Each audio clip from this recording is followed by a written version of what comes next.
किसी समरूप कोशिका है ना या किसी अन्य जीवित भाग अथवा संपूर्ण जीव को कृत्रिम रूप से उत्पन्न करने की प्रक्रिया को क्लोनिंग कहते हैं। ठीक है, क्या कहते हैं? क्लोनिंग कहते हैं। किसी जीव की सरलता पूर्वक क्लोनिंग सर्वप्रथम यान विल्मट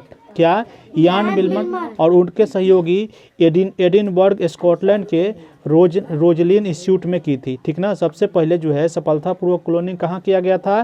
तो रोजिन इंस्टीट्यूट में किया गया था। ठीक है, उन्होंने क्या करा कि उन्होंने एक भेड़ को क्लोनिंग किया जिसका नाम डॉली रखा था। सबसे पहले किस चीज़ का क्लोनिंग किया गया था? भेड़ का, जिसका नाम क्या रखा गया था?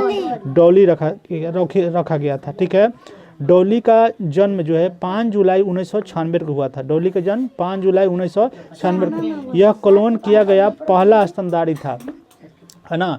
यह जो है क्लोन किया गया पहला स्तनधारी था। स्तनधारी का मतलब होता है वैसे जीव जो बच्चे को जन्म देती है, ठीक ना, और साथ ही साथ दूध पिलाती है। क्या पिलाती है? दूध पिलाती है। तो इस सबसे पहला जो है क्या करे कि किसी समरूप कोशिका या अन्य जीवित भाग अथवा संपूर्ण जीव को कृत्रिम रूप से उत्पन्न करने को क्लोनिंग मुख्य रूप से इतना जो लिखा हुआ है मोटा मोटी जानो कि नया जीव का निर्माण करना अपने जैसा, ठीक ना, नया जीव जंतु का निर्माण करना अपने जैसा, उसी को क्या कहा जाता है? क्लोनिंग कहा जाता है। क्या? क्लोनिंग कहा जाता है साइंस के क्षेत्र में। ठीक है, और क्लोनिंग का सबसे पहला निर्माण हुआ तो उसका नाम क्या रखा गया था? डॉली रखा गया था। समझ में आया?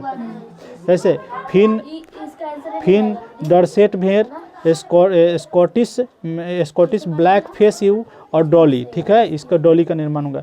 डॉली की क्लोनिंग करते समय फिन डरसेट नामक मादा भेड़ की स्तन ग्रंथियों से एक कोशिका एकत्र की गई, है ना। कैसे बना था?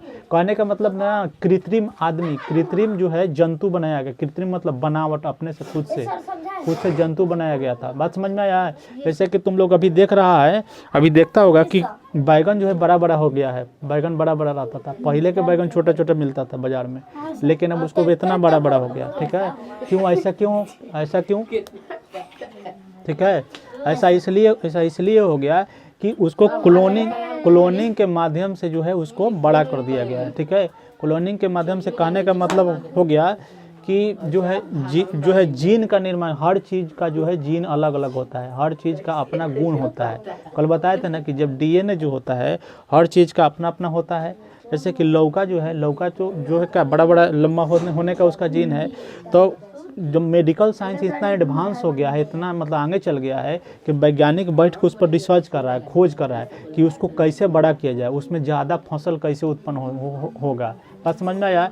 पहले जो है जब हरित क्रांति नहीं हुआ था, हरित क्रांति से पहले, है ना, एम एस स्वामीनाथन के द्वारा जो है हरित क्रांति का शुरुआत किया गया था। उससे पहले जो है अनाज भी बहुत कम मात्रा में होता था, है ना। खाने पीने के जो ये अनाज है वो बहुत आलसी नहीं होता था, उस समय होता भी नहीं था, उस तरह के बीज नहीं उत्पन्न होता था। मतलब जो बीज जो है खेत में आदमी डालता है गेहूं का, चावल का, तो उस तरह का उतना नहीं था। ठीक है, तो इस तरह से उत्पन्न नहीं हो रहा था। बात समझ में नहीं आया?